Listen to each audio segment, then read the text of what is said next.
Hi అండి. మా బాబాయ్ పిన్ని అండి వీళ్ళిద్దరు పేరు మీద మా చెల్లి వృద్ధాశ్రమంలో అందరికి భోజనం పెట్టింది. చూడండి, ఫుల్ వీడియో స్కిప్ చేయకుండా చూడండి.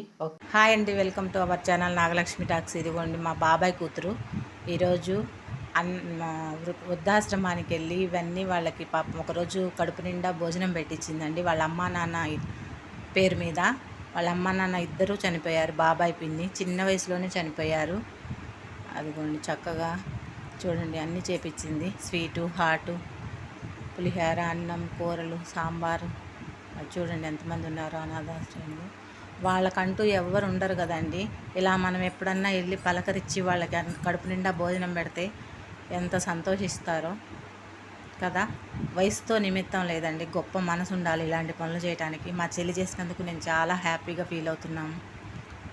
అదిగోండి అందరూ బాయ్ చెప్తున్నారు పెట్టాక. ఇది పెట్టేటప్పుడు వాళ్ళ ఫ్రెండ్స్ని కూడా తీసుకెళ్ళింది తోడు. మేము కూడా మా మామయ్య మా అత్తయ్యకి ఇచ్చాము, కానీ కార్తీక మాసంలో వనసమారాధనకి ఇచ్చాము మా కులం తరపున. కానీ 3 పూట్ల భోజనం చేసే, కడుపు నిండా భోజనం చేసే వాళ్ళకంటే ఇలా ఏదన్నా ప్రత్యేకంగా లేని వాళ్ళకి, అనాథ పిల్లలకి కానీ, వృద్ధాశ్రమంలకు కానీ ఒక్కరోజు కడుపు నిండా భోజనం పెడితే చాలా హ్యాపీగా ఉంటుంది కదా. చూడండి మా చెల్లికి ఈ ఆలోచన వచ్చినందుకు నాకు చాలా హ్యాపీగా ఉంది. చక్కగా అందరి దగ్గర దీవెనలు తీసుకుంటుంది. వాళ్ళకి పలకరించే వాళ్ళే ఉండరండి వాస్తవంగా. మనం అప్పుడప్పుడు ఇలా వెళ్ళి పలకరిస్తే వాళ్ళు ఎంత సంతోషంగా ఉంటారో చూడండి. ఆప్యాయంగా అసలు అలా హ్యాపీగా ఉంటారు. వాళ్ళ ఆనందం చెప్పరాండి ఒక మాటలో చెప్పాలంటే. చక్కగా అందరి దగ్గర దీవెనలు తీసుకుంటుంది.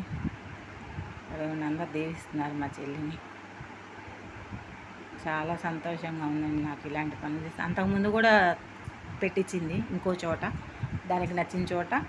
అలా సంవత్సరానికి ఒకసారి వాళ్ళ అమ్మ నాన్న పేరుతో వృద్ధాశ్రమంలో భోజనం పెట్టిస్తుంది. ఆ రోజు